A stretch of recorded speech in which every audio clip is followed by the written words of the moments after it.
Finally ये 2 दिन लंबी डेस्टिनेशन वेडिंग अब होती है ख़त्म। शादी हो चुकी है, सारी चीज़ें हो चुकी हैं और अब बारी है हम सभी के इन कपड़ों से बाहर आकर सांस लेने की। देखो जितनी भी लड़कियां यहाँ है ना, मुझसे अग्री करेंगी कि जितना मज़ा तैयार होने में आता है उससे कहीं ज़्यादा मज़ा आता है अनरेडी होने में। क्योंकि देखो सुंदर सब कुछ लगता है पहनने के बाद, लेकिन थोड़ी देर बाद जब इधर उधर से चुभने लगता है तो मन करता है कि बस अब तो जाएं, बेड पे लेट जाएं अपने प्यारे से बिस्तर पर। जब वो हील का दर्द महसूस होता है ना, तब आपको अपना बिस्तर याद आता है। सब लोग एक एक करके चुन्नी निकाल रहे हैं, कोई अपना कॉर्सेट ढीला कर रहा है। जैसे मैं यहाँ पर अपनी चूड़ी निकाल रही हूँ। मेरी चूड़ियाँ बिना वैजलीन या कुछ लगाए निकलती नहीं है, नहीं तो ये ग्लास की बैंगल्स हैं, टूट जाती हैं। ये ग्लास का बैंगल का स्टैक कितना सुंदर था ना, मैं तो ऑब्सेस्ड थी भाई इससे। मुझे सही चीज बताना, क्या आप भी मेरी तरह वो इंसान हो जिसे जब तक चीजें जगह पर ना हो तब तक सांस ही नहीं आती।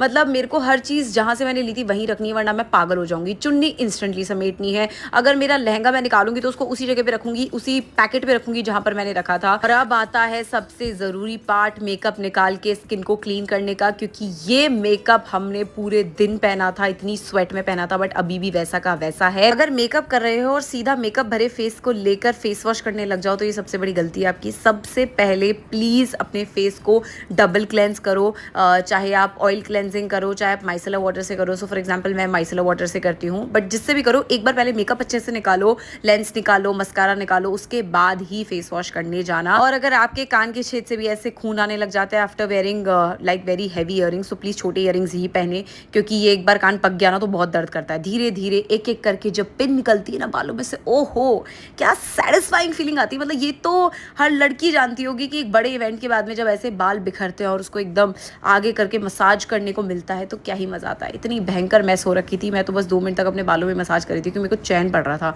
लैशेस निकाल के ऐसा रिलैक्सेशन मिलता है ना, ये सिर्फ वो इंसान जान सकता है जो एक्चुअली लैशेस पहनता है, लेंसेज पहनता है, कि कितनी राहत मिलती है। अब मैं अपना फेस क्लीन करने वाली हूँ। आज मैंने बाम यूज़ किए है क्योंकि माइसेलर वाटर यूज़ कर करके मेरी स्किन जो है वो थोड़ी जलन करने लग गई थी, क्योंकि उसमें सर्फेक्टेंट ज़्यादा होते हैं। मेकअप निकालते ही मुझे मतलब इतना लाइट फील हो रहा था, इतने बढ़िया ढीले कपड़े पहनकर मेरे को ऐसा लग रहा था कि बस अब मैं जाना चाहती हूँ बेड पर। बट उससे पहले फेस वॉश करना बहुत ज़रूरी है। और आपने हम तीनों को डी टैन यूज़ करते हुए तो ज़रूर देखा होगा, बट ये डी टैन फेस वॉश, अगर आप भी कोई डी टैन यूज़ करते हो तो उसके रिजल्ट्स को ये बेटर और जल्दी लाकर देगा, क्योंकि इसके अंदर भी वही मोरक्कन क्ले है जो डी टैन मास्क हम यूज़ करते हैं उसके अंदर है, उतनी ही अच्छी इंग्रेडिएंट्स है। एंड इसमें क्ले के ना छोटे छोटे पार्टिकल्स है जो मेल्ट होके बाद में आपकी स्किन में जितनी भी डर्ट ऑयल रहता है उसे सारा निकाल देते हैं। क्लेंजिंग तो करता ही है ये फेस वॉश, लेकिन इसके अलावा ये आपके फेस को डी टैन होने में भी ओवर टाइम काफ़ी मदद देता है। तो अगर आप डी टैन मास्क यूज़ कर रहे हो तो